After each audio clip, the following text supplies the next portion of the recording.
Assalamualaikum warahmatullahi wabarakatuh. Salam sejahtera bagi kita semua. Om Swastiastu, Namo Buddhaya, salam kebajikan. Perkenalkan, saya Christine Rozali, SSI MKOM, dosen tetap pada program studi Sistem Informasi S1, Fakultas Ilmu Komputer Universitas Pamulang. Video ini merupakan bagian dari pernyataan diri dalam unjuk kerja Tridharma Perguruan Tinggi atau PDB UKT-PT untuk sertifikasi dosen tahun 2026, khususnya dalam aspek pengajaran. Pada kesempatan ini, saya akan menjelaskan secara singkat mengenai mata kuliah Sistem Penunjang Keputusan yang akan saya ampuh. Mata kuliah ini adalah mata kuliah yang mempelajari sistem berbasis komputer untuk membantu manajemen dan organisasi memecahkan masalah kompleks, semi terstruktur, dan tidak terstruktur. Mata kuliah ini berfokus pada analisis data dan penggunaan metode komputasi untuk pengambilan keputusan dalam berbagai konteks bisnis dan organisasi. Mata kuliah ini memiliki bobot 3 SKS, dan dalam proses pembelajaran saya menerapkan pendekatan Student Centered Learning melalui model Project Based Learning atau PBL. Melalui pendekatan ini, mahasiswa didorong untuk aktif membangun pengetahuan, berdiskusi, dan menyelesaikan permasalahan yang berkaitan dengan dunia nyata yang sering kita jumpai. Pelaksanaan pembelajaran dilakukan melalui beberapa metode, yaitu pertama, metode ceramah interaktif. Pada tahap ini, saya menyampaikan konsep-konsep utama secara sistematis dengan memanfaatkan media presentasi yang menarik dan mudah dipahami. Selama pengajaran, dosen fokus kepada interaksi, komunikasi, dan fleksibilitas dari dosen. Materi pembelajaran, modul, referensi, serta tugas perkuliahan juga disediakan baik secara luring melalui Learning Management System sehingga mahasiswa dapat mengakses materi secara fleksibel dan mandiri. Kedua, metode diskusi, mahasiswa diberikan kesempatan untuk mengidentifikasi masalah, mengemukakan ide, serta mendiskusikan solusi yang paling tepat terhadap suatu kasus. Pengembangan perangkat lunak melalui kegiatan ini, mahasiswa dilatih untuk berpikir kritis, berkomunikasi secara efektif, dan bekerja secara kolaboratif. Ketiga, metode asesmen atau penilaian. Mahasiswa diberikan kasus, kemudian diselesaikan dengan metode yang sudah dijelaskan sebelumnya. Dengan pendekatan ini, mahasiswa tidak hanya memahami teori, tetapi juga mampu menerapkan dalam permasalahan manajemen. Materi pembelajaran disusun berdasarkan capaian pembelajaran mata kuliah atau CPMK yang telah ditetapkan oleh program studi Sistem Informasi, yaitu mahasiswa mampu merancang sistem informasi yang mampu memberikan rekomendasi dalam pengambilan keputusan pada proses dan sistem organisasi berdasarkan hasil analisa suatu data. Mata kuliah ini memiliki beberapa topik diantaranya. Pertama, konsep dasar pengambilan keputusan. Kedua, metode fuzzy logic. Ketiga, metode simple additive weighting. Keempat, metode multi-factor evaluation process. Kelima, ada 2 pertemuan untuk membahas metode AHP dan penerapannya. Keenam, metode TOPSIS. Ketujuh, metode SMART. Kedelapan, metode Electre. Kesembilan, metode optimasi. Dan 10, kita melalui ujian tengah semester. 11. Penerapan konsep knowledge management. 12. Penerapan konsep business performance management. Ke-13. Penguraian konsep executive information dan dashboards. Ke-14. Penguraian konsep data driven DSS. Ke-15. Definisi serta sejarah dari business intelligence. 16. Penguraian konsep data warehouse. 17. Penerapan konsep data mining. 18. Penerapan konsep machine learning. 19. Penguraian konsep knowledge driven DSS. 20. Penguraian konsep group decision support system. 21. Tren masa depan SPK. Dan terakhir ada ujian akhir semester. Bobot untuk mata kuliah ini adalah: pertama, bobot 40% untuk ujian akhir semester. Kedua, bobot 30% untuk ujian tengah semester. Ketiga, bobot 20% untuk penugasan harian. Keempat, bobot 10% untuk kehadiran. Selanjutnya, Anda akan menyaksikan cuplikan proses pembelajaran saya bersama mahasiswa di dalam kelas pada pertemuan keempat yang membahas tentang metode multi-factor evaluation process. Selamat menyaksikan. Assalamualaikum warahmatullahi wabarakatuh. Oke, bagaimana kabar kalian semua? Alhamdulillah. Yang tak lebih teman-teman alhamdulillah. Gas, Bu. Oke, sekarang kita bertemu di pertemuan keempat, ya. Berarti masih ingat pertemuan ketiga kemarin tentang mata kuliahnya itu tentang apa materinya? Sampai. Oke, sama apa sih panjangannya kemarin? Simple additive weighting. Oke, simple additive weighting. Masih ingat konsepnya tentang apa? Ingat. Nah, apa coba? Keluarkan? Mencari penjumlahan terbobot. Oke, mencari penjumlahan terbobot. Terus bagaimana cara mencari penjumlahan terbobot itu sendiri? Melakukan normalisasi matriks. Oke, melakukan dengan normalisasi matriks. Oke, dan selalu ingat ya, kalau di mata kuliah kita sistem penunjang keputusan itu adalah mencari rankingnya. Tapi setiap metode ada rankingnya. Kalau kemarin SAW rankingnya gimana caranya? Siapa bisa jawab? Kemarin SAW? Gimana? Kencengin? Menghitung nilai preferensi. Oke, menghitung nilai preferensi. Bagaimana cara menghitungnya? Mengalikan nilai Oke, mengkalikan tadi ada bobotnya dengan nilai normalisasi yang sudah kalian hitung sebelumnya rumusnya. Sekarang pertemuan keempat ini kita belajar metode multi factor evaluation process atau MFEP. Di sini juga sama, kita pasti ada bobotnya. Kita pasti harus mengenal dulu apa itu pengertian dari MFEP itu sendiri, bagaimana langkahnya, dan setiap metode pasti punya kelebihan dan punya kekurangan. Bagaimana kita bandingkan dengan metode lain, dan bagaimana kita menggunakan MFEP ini terhadap SPK itu sendiri. Pengertiannya kira-kira ada yang tahu? Belum, oke, saya jelasin dulu. Di sini MFEP itu metode pengambilan keputusan yang digunakan untuk mengevaluasi beberapa alternatif berdasarkan sejumlah faktornya. Terus, setiap faktor itu harus diberikan bobot. Kalau beberapa metode itu wajib diberikan bobot.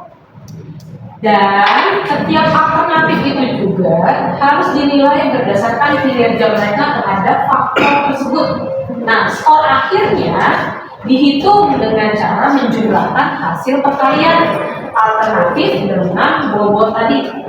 Ya, gampang kan, cuma dikali sama ditambah. Bisa kan? Bisa. Punya HP kan? Punya. Nah, nanti kita cari itu ya. Bisa. Bagaimana cara pengambilan rankingannya? Ada di situ? Bagaimana caranya? Dengan skor tertinggi. Jadi ingat, baik SAW maupun MFEP diambil dari skor tertinggi. MFEP membantu pengambil keputusan itu untuk membuat keputusan yang lebih objektif.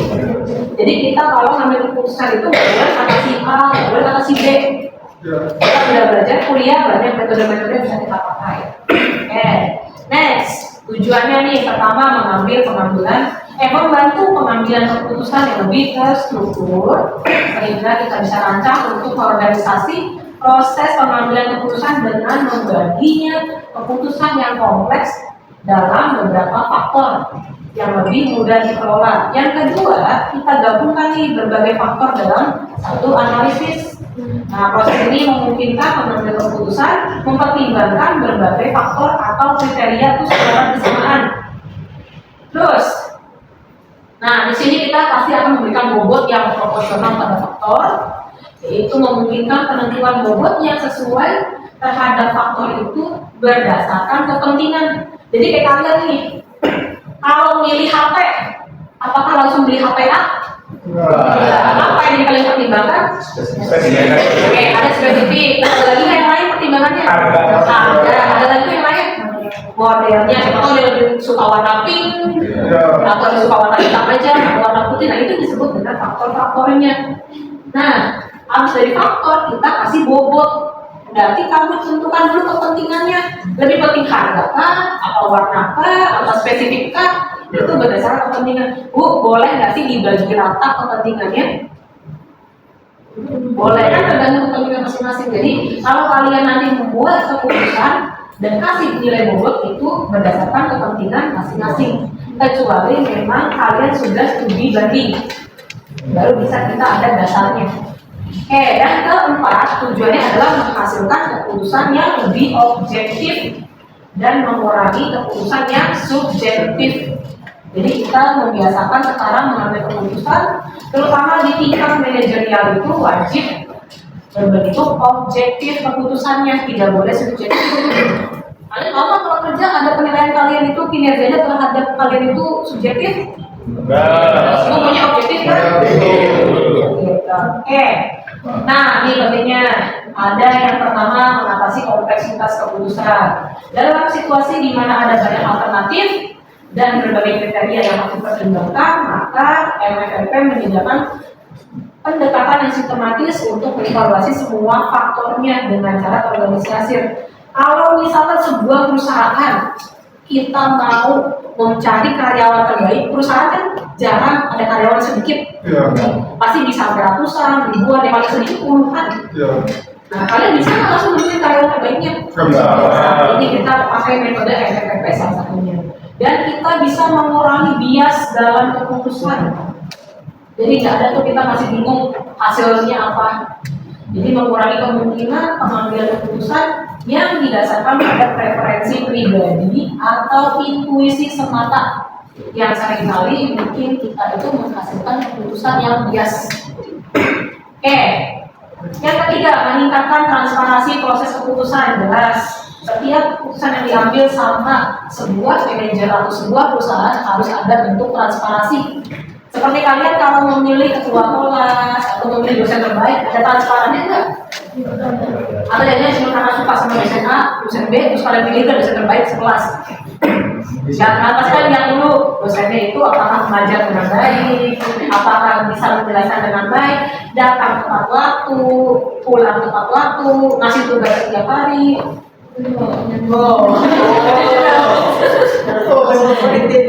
yang keempat, ini adalah bentuk fleksibilitas. Berarti artinya apa kalau fleksibel? Bisa diterapkan, ya, bisa diterapkan dalam berbagai macam konteks, bisa memilih produk, rekrutmen, evaluasi proyek, atau pemilihan vendor. Oke, next. Aplikasinya, contoh ada penilaian kinerja karyawan seperti yang sudah saya katakan tadi. Di sini kita bisa kinerja tahunan untuk menilai karyawannya berdasarkan ini contoh salah satu faktor penilaiannya yaitu produktivitas, kepemimpinan, kerja sama tim, dan kemampuan inovasi. Menurut kalian ada lagi nggak? Kira-kira di perusahaan ada apa lain yang bisa dibentuk? Yang udah kerja, kira-kira ada nggak? Pelatihan mungkin, atau biasanya tepat waktu datangnya. Ada lagi nggak? Kreativitas atau udah pernah ngasih apa aja ke perusahaan itu, apakah punya ide bisa tembus berapa proyek-proyeknya. Ada lagi kan kira-kira? Loyalitas biasanya dilihat berarti berapa lama dia kerjanya. Yang kedua ada pemilihan teknologi medis, yaitu rumah sakit menggunakan MFLP untuk memilih peralatan medis yang seperti MRI, mesin X-ray, biasanya dari keakuratan, biayanya, tingkat keamanan, dan dukungan teknis. Kenapa kita pakai metode SPK buat pilih alat medis? Karena dia berhubungan dengan tenaga. Kita alat medis itu bukan nyawa. Jadi nggak mungkin kita sembarangan milih alat buat alat medis. Jangan karena murah terus kita beli terus kita pakai. Ini ada lagi evaluasi proyek pembangunan. Jadi kalau pemerintah harusnya ada pertimbangan-pertimbangan yang bagaimana bisa memilih proyeknya. Terus ada investasi portofolio. Langkah-langkahnya, nih, pertama kita identifikasi dulu faktornya tadi. Seperti kalian waktu beli HP, pilihnya apa dulu sih faktor-faktornya kan? Yang pertama kita harus tahu dulu tujuannya buat apa. Yang kedua itu pahami dulu kebutuhannya apa. Terus kedua kita menentukan faktor utamanya. Jadi kita bikin dulu daftar faktor yang dianggap penting dulu sampai mendapat tujuan keputusannya.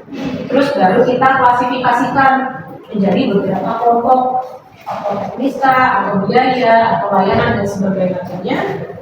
Terus baru kita tentukan bobot. Bisa dilihat di sini, total bobot wajib 100%. Tapi bisa juga dalam bentuk koma-komaan atau desimal. Bobotnya kalau desimal ditotalin angka berapa? 1. Ini terjadi masih ingat kemarin. SAW maupun MPP ada total bobot wajib 1. Kalau persen 100%. Bagaimana kalau ternyata bobotnya kok nilai bilangan bulat? Nah itu ada yang tadi kemarin di normalisasi. Jadi kita bandingkan dengan bobot tadi dengan jumlah penduduknya. Nah ini contoh perhitungannya, tinggal dari nilai bobot masing-masing faktor dan nilai masing-masing alternatif terhadap faktor sudah ada. Data ini adalah data real yang kita ambil. Jadi semua data itu berdasarkan nilai real, bukan data yang kita pakai sembarangan atau tebak-tebakan.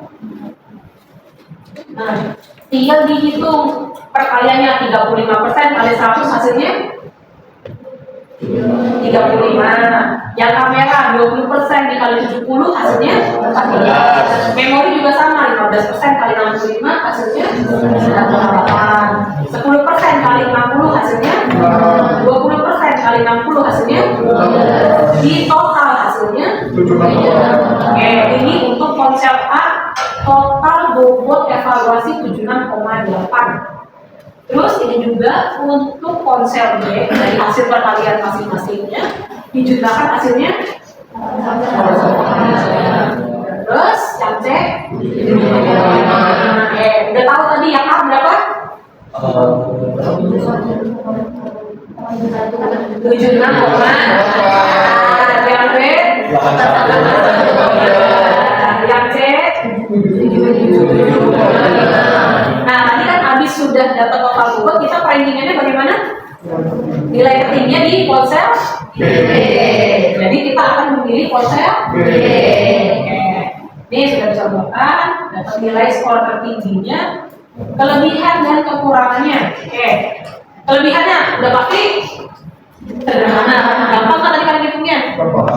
Cuma dikali-kali jumlah kan? Terus menggunakan sejumlah bobot dan cocok untuk keputusan dengan faktor kualitatif maupun kuanti. Ingat lagi faktor kuali itu seperti apa, kuanti itu seperti apa. Kuali itu berarti yang berbentuk kalimat atau kualitas. Kuanti itu yang berbentuk angka. Jadi bisa dihitung langsung. Bu, bagaimana kalau misalkan datanya kemarin itu berbentuk huruf, atau misalkan kalian memilih dosen terbaik itu cukup baik, sangat baik. Nah itu bagaimana kalian bisa menentukan nilai bobotnya?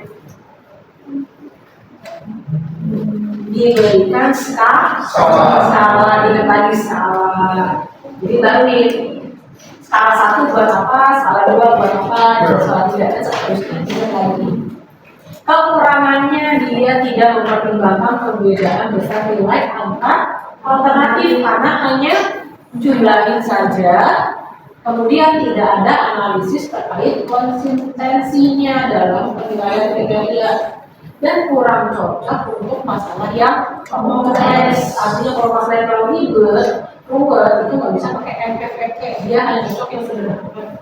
Apalagi kalau banyak alternatifnya, kriteria yang paling bergantung, itu nggak bisa pakai MPPP. Oke, next.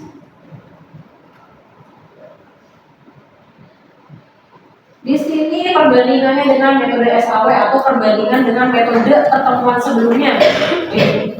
MPPP menggunakan skala evaluasi untuk setiap faktor. SAW mirip, tapi SAW melakukan normalisasi dulu, baru bisa dihitung. MPPP setiap alternatif diberikan skor untuk tiap faktor, kemudian hasilnya didapatkan dengan tanda jumlah. Sedangkan kalau SAW setelah dinormalisasi akan dikali dengan bobot. Jadi ada bedanya ya. Jangan sampai kembali-balik SAW seperti apa, MPPP seperti apa. Oke, skalanya di sini MPPP tidak perlu normalisasi. Rentangnya masalah itu faktor berbeda jauh. Sedangkan SAW kita perlu normalisasi sehingga perbedaan skala antara kriteria dapat diatasi Setelah dinormalisasi, semua kriteria berada pada skala yang sama, sehingga tidak ada kriteria yang mendominasi. Konteks penggunaannya tadi sudah sambil kita singgung-singgung sedikit. Ada keputusan sederhana hingga menengah, terus ada kriterianya harus jelas dan berbeda, kebutuhan akan keputusan yang cepat dan mudah bisa kita pakai MPPP ini, dan alternatifnya juga terbatas. Jadi kalau saking banyaknya untuk di perusahaan besar cocok nggak? Enggak, karena terlalu alternatifnya banyak. Memang tetap hasilnya 3 kali jumlah selesai. Nah, tidak cocoknya tadi sudah kita bahas sedikit. Kalau terlalu kompleks, terus ada evaluasi mendalam, ada skala penilaian antar kriteria, kita bisa menggunakan metode lainnya. Jadi jangan tergantung sama MPPP ini, walaupun mudah cuma dikali jumlah. Oke, ini data pusaka yang bisa kalian pakai, atau bisa kalian kerjakan, atau bisa kalian cari dari mana saja boleh. Dan ini biasanya data pusaka tidak terbatas sama buku bahasa Indonesia, tapi juga biasakan ada bahasa Inggrisnya. Sampai sini ada yang menanyakan? Gimana? Saya mau tanya kalau MPPP ini cocoknya digunakan dalam situasi apa? Kalau di korporasi? Kalau korporasi yang penting tadi sudah dijelaskan di sini ya, saya balikkan lagi. Nih, dia hanya untuk yang sederhana, jadi jangan terlalu kompleks. Jadi kalau misalnya pemilihan karyawan adalah terlalu banyak, tapi kalau pemilihan barang banyak nggak alternatifnya? Nggak begitu banyak tuh bisa kita pakai. Terus ada kriterianya yang jelas. Kalau barangnya jelas ada harganya, ada spesifikasinya, terus ada perbandingan misalkan harga ongkirnya atau misalkan buatan mana, dan kan bisa dijadikan perbedaannya. Ada lagi yang mau tanyakan? Paham? Paham. Oke, berarti kita cobain.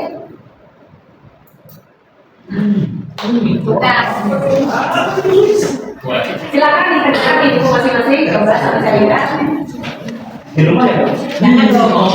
Nanti saya dulu.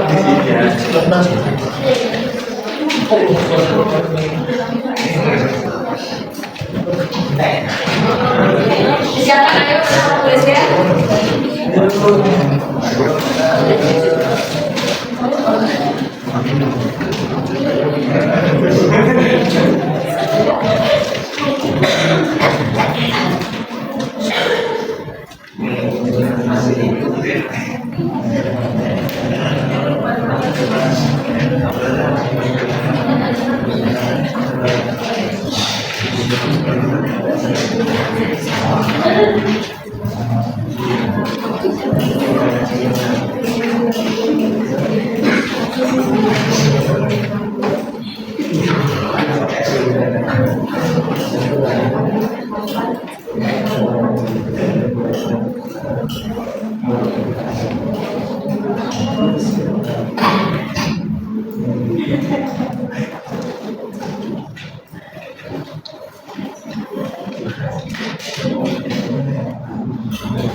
Atau mau ekspor pakai Excel juga boleh.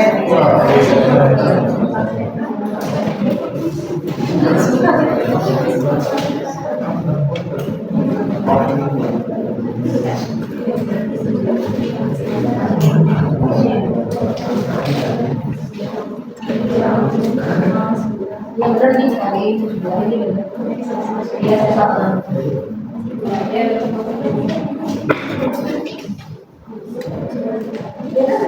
Udah dicari lagi sampai sini dari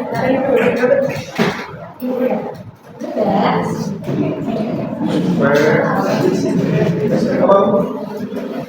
Kalau udah coba dipresentasikan ke teman-temannya gimana ngirimnya? Apa fungsi dari duduk coba?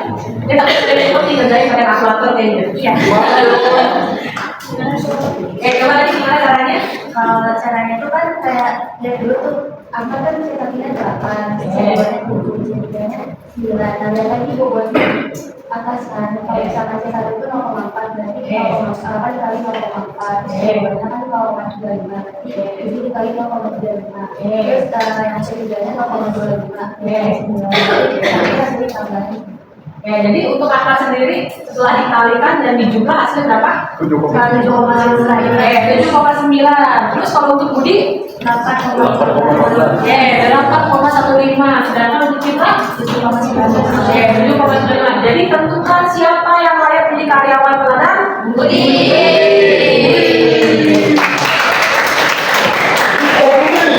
Ada yang pertanyaan? Cukup. Jelas? Sudah bisa bedain antara NFFT dengan SAW dengan pertemuan sebelumnya? Untuk mengakhiri perkuliahan ini, kita ada baiknya mengucapkan terima kasih untuk hari ini. Assalamualaikum warahmatullahi wabarakatuh. Baru saja Anda menyaksikan cuplikan proses pembelajaran saya pada pertemuan keempat mata kuliah Sistem Penunjang Keputusan yang berfokus pada metode multifaktor evaluation process. Dalam sesi tersebut, mahasiswa diajak untuk mendalami pengertian, langkah-langkah, kelebihan, dan kekurangan serta penggunaannya dalam kehidupan sehari-hari melalui paparan materi dan diskusi tanya jawab. Pada pertemuan selanjutnya, mahasiswa diminta menyiapkan jurnal yang menggunakan metode AHP, kemudian akan kita diskusikan di dalam forum diskusi. Saya berharap cuplikan pembelajaran tersebut dapat memberikan gambaran yang nyata mengenai pendekatan yang saya terapkan dalam kelas, yang tidak hanya pada pemahaman teori saja, tetapi juga pada pengembangan kompetensi praktis dan kesiapan mahasiswa menghadapi tantangan industri digital.